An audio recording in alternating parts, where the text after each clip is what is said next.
C'est le moment de notre première battle et de la première session, tirer parti des grandes transformations. Alors, on l'a évoqué avec messieurs Vasseur et Bertrand, lorsqu'on parle de territoire en France, on aime bien mettre en avant les métropoles, puisque ce sont elles qui concentrent une bonne partie des investissements, des emplois, des jeunes diplômés et de la croissance. Alors, sans elles, est-ce que les territoires ont un avenir? C'est la question dont vont débattre Quentin Commet de Génération Libre et Patrick Lévy-Weitz de la Fondation Travailler Autrement, que j'invite à me rejoindre.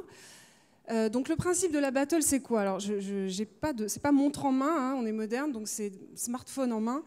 On dispose de 20 minutes que je vais chronométrer en essayant de répartir équitablement la parole. Alors, il n'y a pas de gants de boxe, hein. En revanche, vos gants de boxe, ce sont vos arguments. Donc c'est parti pour cette première battle. Alors peut-être en guise d'échauffement, vous pouvez nous présenter en 2 mots votre groupe de réflexion. Patrick Lévy-Weitz. Bonjour à tous. La Fondation Travailler Autrement, c'est un ovni, j'ai l'habitude de dire, dans le monde des think tanks, puisque c'est été créé il y a maintenant 5 ans, avec des acteurs qui vont depuis la CGT jusqu'aux plus libéraux dans notre pays, en passant par tous des acteurs scientifiques, opérationnels, des gens de terrain, avec un seul objectif, analyser, proposer évidemment des modalités de transformation liées au monde du travail. Le monde du travail est en une mutation absolument centrale. Et quand je dis mutation du travail, c'est évidemment très très large, puisque ça impacte énormément de sujets. Et donc on essaye de faire en sorte, dans les travaux qu'on fait, de rejoindre les mégahertz du dialogue des citoyens avec le mégahertz des institutions, souvent des technocraties ou de la technocratie que nous connaissons dans le pays, pour essayer de retrouver le chemin d'action concrète et opérationnelle et efficace. Quentin Commet. Merci beaucoup. Donc, j'interviens au titre du think tank Génération Libre, dont le positionnement est très clair. C'est un think tank qui défend la liberté sous toutes ses formes, toutes les libertés. Donc ça ne se simplifie pas au libéralisme échevelé de la finance, c'est aussi un libéralisme réglementaire, donc qui plaide pour un allègement des normes, un libéralisme sociétal qui peut avoir trait à la GPA, ou un libéralisme qui concerne aussi la libéralisation du cannabis, par exemple, ou la protection des données. Donc voilà, le positionnement de Génération Libre, qui n'est pas que économique, mais aussi économique, c'est autant philosophique qu'économique, c'est la promotion de cette valeur au niveau de l'individu essentiellement. Alors, puisque vous démarrez cet après-midi d'échange, peut-être qu'une petite remise en perspective s'impose. Quentin Commet, historiquement, l'aménagement du territoire à la française, on peut dire que, en gros, sans caricaturer, c'est Paris qui décide pour tout le reste du territoire. Vous êtes d'accord? Alors, c'est comme ça que l'aménagement du territoire, en tout cas, est né en France. D'abord, l'aménagement du territoire, faire de l'aménagement du territoire une politique très structurante et très visible, c'est une exception française. Tous les pays n'ont pas ce souci de l'équilibre territorial.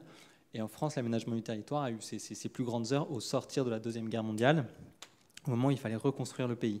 Donc c'est un aménagement du territoire qui voulait, d'une part, redoter le pays d'infrastructures modernes, donc ça passait par des ports ou des grandes infrastructures, et aussi utiliser l'espace qui était peut-être moins mis à profit à l'époque, qui était l'espace hors Paris. On parlait à l'époque de Paris et du désert français, et c'était cette dichotomie que l'aménagement du territoire voulait rompre à l'époque. Et donc, il avait une visée essentiellement de compétitivité et économique. Aujourd'hui, quand on parle d'aménagement du territoire, on entend plutôt l'équilibre territorial ou la cohésion territoriale. Et donc, ça s'inscrit dans une logique de redistribution et une logique sociale qui n'est pas du tout la même et dont les fondements sont profondément différents, dont on pourra sûrement débattre aujourd'hui, parce qu'on peut poser la question de la nécessité de la redistribution entre territoires. Est-ce que la redistribution ne devrait pas uniquement se fonder sur l'individu, redistribuer les richesses entre individus? Ensuite, l'endroit où vont habiter ces individus est secondaire. Et à la limite, si on peut formuler les choses de manière un peu provocatrice, considérer qu'un territoire déshérité se dépeuple ne doit pas forcément être une mauvaise nouvelle, si tant est que les individus aient l'opportunité de le quitter. Vous êtes d'accord, Patrick Lévy-Weitz?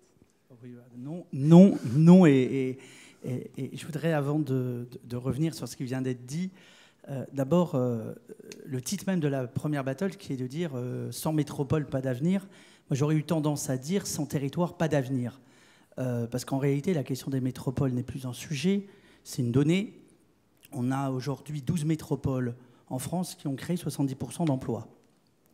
Alors on peut considérer qu'on continue comme ça et que donc on déserte et finalement on essaye de bâtir un pays autour de 12 métropoles et on laisse mourir l'ensemble du territoire.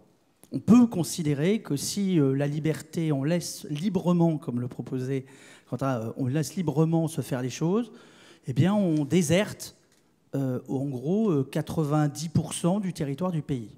Parce que c'est en gros ça sur le plan territorial. Ça n'a aucun sens. Et de notre point de vue, la question qui nous est posée, c'est en quoi la révolution ou les révolutions que nous connaissons sont des révolutions qui peuvent précisément et qui doivent précisément intégrer l'ensemble des territoires, évidemment sans doute différemment de ce que ça a été fait dans le passé. Parce que si on venait à dire qu'on laisse les personnes être attirées par un système qui concentre les richesses, qu'on ne construit pas un territoire équilibré, cela vaudrait donc dire qu'on demande clairement comment on loge la totalité des personnes qui sont dans les territoires, comment on produit ce que produisent les territoires, et comment on fait de ce pays qui est le premier ou le deuxième pays touristique au monde, comment on continue, première industrie en fait en France, comment on fait que cette industrie elle perdure. Mais à l'appui de ça, la question qu'il faut se poser, c'est quelles sont les révolutions qui sont en marche. Tout à l'heure, Philippe Vasseur et Xavier Bertrand parlaient de ces révolutions et nous apportaient leur questionnement finalement sur ces révolutions. Elles sont, de mon point de vue, au nombre de 3 et elles méritent absolument d'intégrer les territoires dedans. D'abord, une révolution technologique, la révolution Internet, la révolution numérique. Elle provoque et elle produit quelque chose qui ne s'est jamais produit dans l'histoire, c'est qu'elle embarque avec elle le travail. Quand vous aviez des infrastructures, le financement d'infrastructures d'autoroutes, ensuite commencez à se dire qu'est-ce qu'on va y faire. Aujourd'hui, quand vous avez une infrastructure numérique qui arrive dans un territoire, vous commencez à travailler. Vous commencez à rassembler des personnes et vous commencez à créer de l'hybridation d'activités. Donc en réalité, pour la première fois de l'histoire, on a une infrastructure qui va permettre de délocaliser et de relocaliser des activités dans les territoires. Je voudrais juste préciser maintenant, puisque vous parlez de révolution numérique, que vous êtes chargé par le gouvernement d'une mission sur le coworking. Donc la révolution numérique, pour vous, elle peut servir à rééquilibrer les territoires. Alors, mission sur le coworking et les nouveaux lieux de travail et les nouveaux lieux qui existent sur les territoires. La révolution numérique, elle emporte la capacité de faire du nouveau dans les territoires. Et l'idée que les territoires ne pourraient pas s'en emparer au même titre que dans les métropoles, c'est une idée, à mon avis, totalement absurde. J'ajoute que quand on dit que 50% des métiers, on ne les connaît pas, si on ne les connaît pas, au nom de quoi on ne pourrait pas les produire aussi à distance. Et j'ajoute, parce que c'est important, parce que je trouve que dans le débat qu'on a aujourd'hui, je rappelle que les imprimantes 3D, dont on est au tout début de la révolution des imprimantes 3D, de ce qu'elles vont provoquer dans le monde industriel, dans la capacité de fabriquer en petit nombre dans les territoires. Et donc, demain, vous irez regarder sur Internet les verres que vous avez envie, vous aurez la puce, vous aurez la possibilité de les fabriquer à l'instant T, là où vous vivez, c'est-à-dire pas forcément dans une métropole. Et donc, vous recréez de l'activité et de la capacité de faire des choses. Et donc cette première révolution, je veux juste finir, cette première révolution, elle se lie à 2 autres révolutions tout à fait majeures. La deuxième, c'est celle de la transition écologique. Elle est embarquée maintenant par les pays et donc elle se dit comment est-ce qu'on fabrique différemment. Et vous avez toutes les études le montrent qu'il y a une volonté des citoyens de faire autrement. On était dans acheter, on est maintenant dans vivre mieux. Et ça rajoute à la 3e révolution que j'évoque, c'est celle des citoyens. C'est que l'idée qu'on passe 1h30 dans la voiture pour aller travailler le matin et 1h30 le soir, c'est en train de devenir une absurdité que les citoyens refusent. Et donc la volonté de vivre équilibré avec vie professionnelle et vie privée équilibrée, c'est un enjeu majeur qui vient s'ajouter aux 2 autres révolutions et qui donne précisément un axe autour duquel les territoires peuvent retrouver une façon d'être. Après, comment, c'est une autre question, mais qui donne aux territoires une possibilité de retrouver le chemin du croissement, du développement et sans doute une réduction des inégalités. Alors, en réaction à ce que vous avez dit, ma position, ce n'est pas du tout celle de dire qu'il faut absolument vider les territoires de leur population. Ma position, c'est de dire qu'il faut laisser faire et laisser le choix aux individus. On est dans une ère de mobilité et de plus en plus de résidences choisies. Et donc, l'idée, ce serait de sortir d'un aménagement ou d'une localisation administrée des activités. D'abord, comme on l'a dit tout à l'heure et comme l'ont dit Xavier Bertrand et M. Vasseur, les histoires de plans, ça a pu fonctionner, mais c'est quand même assez rare. Et donc, la localisation décidée par Paris d'une activité à Lille plutôt qu'à Strasbourg, plutôt qu'à Marseille, c'est une probabilité de succès assez faible. Deuxièmement, cette politique va charrier avec elle beaucoup d'inefficacité. Les dispositifs de péréquation, de redistribution entre collectivités sont trop complexes et ne fonctionnent pas assez bien. Et donc, du coup, ça pose aussi la question de la pertinence de cette politique. Troisièmement, il y a la question d'une conception qui peut être un peu simpliste de l'opposition entre les territoires et les métropoles en termes d'égalité ou d'inégalité. Il y a dans les métropoles des territoires très défavorisés et dans les zones rurales des espaces tout à fait prospères. Donc il faut aussi sortir de cette opposition un peu manichéenne ou un peu simpliste entre des métropoles et des territoires. Voilà, donc 3 éléments qui permettent, qui à mon sens doivent nuancer mon approche. Et pour conclure cette intervention, je voudrais revenir sur le rôle qui doit être celui de l'État par rapport aux collectivités, qui est un sujet qui a été aussi évoqué et qui est consubstantiel avec cette politique d'aménagement du territoire. Aujourd'hui, il y a un peu une confusion où l'État continue d'intervenir dans des sujets très locaux en versant une série de subventions. Donc je pense par exemple au dispositif du FISAC, à des tout petits commerces, et en retrait sur les infrastructures qui devrait être son positionnement. À l'inverse, les collectivités contribuent au financement d'infrastructures et notamment aux infrastructures numériques, alors que ces réseaux devraient relever plus strictement de l'État. Et donc il y a un peu un mélange des rôles entre l'État et les collectivités qui aujourd'hui, à mon sens, mériterait d'être clarifié pour rendre plus efficaces les interventions des uns et de l'autre. Sur ce dernier point, je partage le fait que il y a encore un gros travail de clarification des rôles et sans doute de redéfinition. Mais je voudrais revenir sur un élément que vous venez de dire, Quentin, qui pour moi est clé. Il faut laisser faire. Moi, je n'ai pas de problème pour dire qu'il ne faut pas une économie administrée. Il n'y a personne, me semble-t-il, dans aucun des think tanks qui seront ici aujourd'hui, qui diront qu'il faut une économie administrée.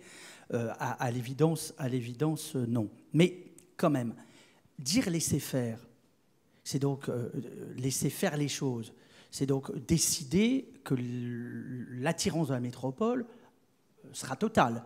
Parce que quand on enlève des infrastructures territoriales, quand on n'investit plus, je ne dis pas qu'il faut investir dans toutes les petites lignes de train, partout, mais enfin, quand on n'a pas des moyens de transport, quand on n'a pas des moyens d'infrastructures technologiques, et qu'on a 40% de notre pays ou 35% de notre pays qui n'accède pas et qui n'est pas capable d'envoyer un document PDF aujourd'hui, dans notre pays, par la 3G, parce que la 3G ne fonctionne pas.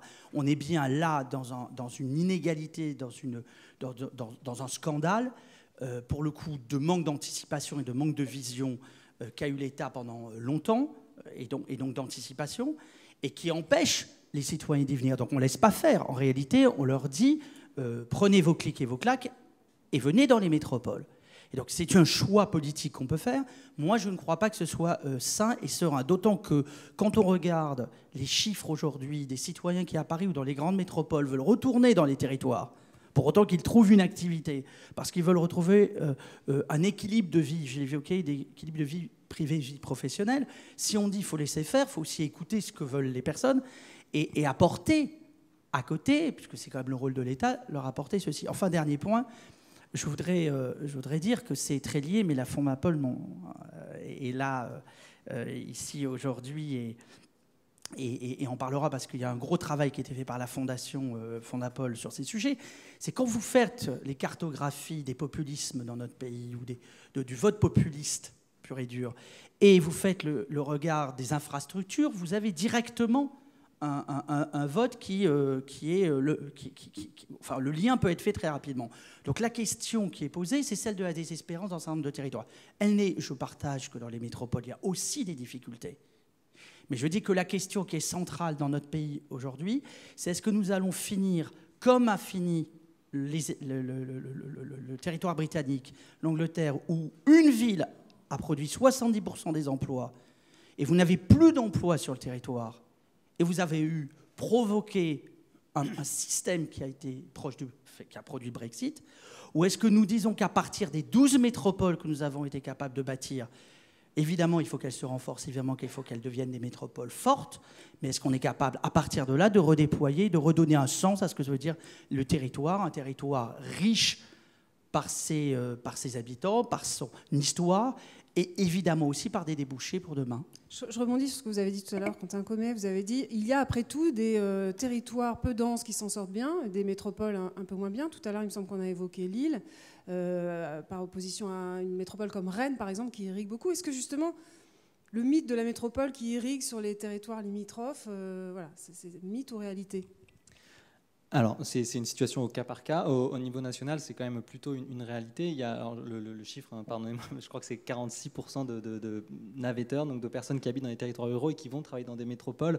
Donc c'est quand même le signe d'une forme de respiration entre la métropole et les territoires qui signale ce que je disais en introduction, qu'on ne peut pas opposer de manière binaire les métropoles et les territoires.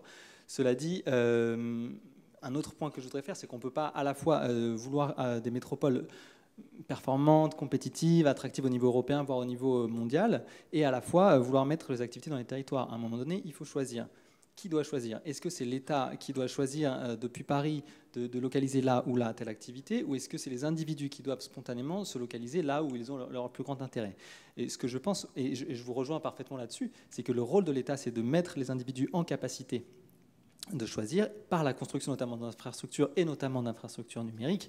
Ensuite, son rôle, ce n'est pas de faire émerger localement tout un écosystème qui passe par une multitude de toutes petites interactions et de savoir si l'espace de coworking doit être localisé à droite ou à gauche, de savoir si telle activité doit être dans telle ville ou telle ville. Tout ça, c'est des décisions qui sont de nature très locale et qui doivent être laissés à la main des métropoles ou des régions, si on veut entrer dans ce débat-là qui a été évoqué tout à l'heure, mais qui, en tout cas, ne relève pas, enfin, ne devrait pas ou peut relever d'une décision de Paris. Mais alors, il faut que le vrai débat, me semble-t-il, soit replacé. La question n'est pas est-ce que l'État doit intervenir dans le village, au fin fond, alors ici on est dans le Nord, mais dans n'importe quel village de France, c'est évidemment pas le sujet. C'est pas est-ce que l'État doit intervenir, et évidemment que c'est au plus proche du territoire qu'on est capable de le faire, et c'est probablement dans cette dualité région-métropole que se joue l'enjeu clé de la reconstruction, du redéploiement des activités. Et moi je me souviens il y a 10 ans, il y a 15 ans, les entreprises envoyaient leurs industries en Chine. Puis ensuite, elles les ont envoyées dans l'Est de l'Europe. D'abord, elles sont passées par le Sud, puis ensuite l'Est de l'Europe. Ça, c'était l'industrie lourde. Et au fil de l'eau, on était là en train de se dire, finalement, quel est l'intérêt de l'avoir emmené en Chine pour le ramener en Europe ? Et donc la question qui est posée, c'est celle de l'anticipation. Or, on sait clairement qu'aujourd'hui, nous ne sommes pas en mesure de connaître les métiers de demain. Alors, au nom de quoi on ne serait pas capable de définir qu'il y a un certain nombre autour de métropoles et dans des zones territoriales, des pôles de compétitivité demain, c'est-à-dire de ramener de l'activité dans ces territoires, plutôt que de les laisser dans les métropoles. J'ajoute que quand vous dites que 46% des personnes vivent dans les territoires et y travaillent, je suis à peu près certain que si on faisait un sondage, ces 10 personnes vous diraient qu'ils préféraient pouvoir travailler plus proche de chez eux que de devoir faire 1h30 le matin en transport. Et donc la question de cet aménagement, évidemment, il ne peut pas être fait comme il a été fait au début du siècle. Évidemment, il ne peut pas se structurer autour d'industries lourdes parce qu'elles n'existent plus. Évidemment, on ne peut pas imaginer qu'on aura des grosses unités. Je crois que souvent les élus pensent ou espèrent revoir arriver une entreprise, une industrie, 300, 500 personnes qui irriguent un territoire. Je pense que ça, c'est terminé. Mais que la multiplicité précisément d'activités, multiplicité d'activités, d'hybridation d'activités entre l'agriculture et le design, ça se fait partout aujourd'hui, entre des métiers qui ne se parlaient pas, la redécouverte d'ateliers partagés tels que le font dans des acteurs tout à fait nouveaux qui mettent des machines en mutualisation où les artisans peuvent retrouver de l'activité, refaire de l'activité dans les territoires. Je crois précisément que le numérique et que les infrastructures qui sont en train de se mettre en place sont clés. Et je ne suis pas en train, évidemment, de dire que tout va se passer dans les territoires, mais que cet équilibre, il sera clé pour notre pays, d'abord parce que ce pays est riche de ses territoires, hein, Dominique Régnier le sait, il l'a vécu dans une action politique indépendamment de l'action, est riche de ces territoires, et que la question, c'est une nouvelle articulation qu'il faut bâtir. Et que cette articulation, elle doit se faire autour du pôle régional et autour du pôle métropolitain. Vous avez 1 minute pour conclure, Quentin Commet. Alors pour conclure, je dirais que finalement, je ne suis pas sûr qu'on ait tant de désaccords que ça, parce qu'on est d'accord sur le fait que la structuration des économies, en particulier avec la nouvelle économie et tout ce qui est trop numérique, doit émaner de logiques très locales, et que ça plaide pour une libération des collectivités en leur donnant plus de moyens d'action, allègement des normes et moindre dépendance aux dotations de l'État pour qu'elles soient une plus grande autonomie et force d'entraînement très, très locale. Donc je ne sais même pas si le couple région-métropole est le plus pertinent. Peut-être que l'échelle doit être encore plus précise pour faire émerger ces dynamiques-là. Donc on ne laisse plus faire, on ne laisse pas faire. On ne décide pas depuis Paris, on laisse faire, on laisse émaner les choses localement. Merci beaucoup, messieurs, pour avoir démarré d'un très bon pied cet après-midi d'échange. Merci.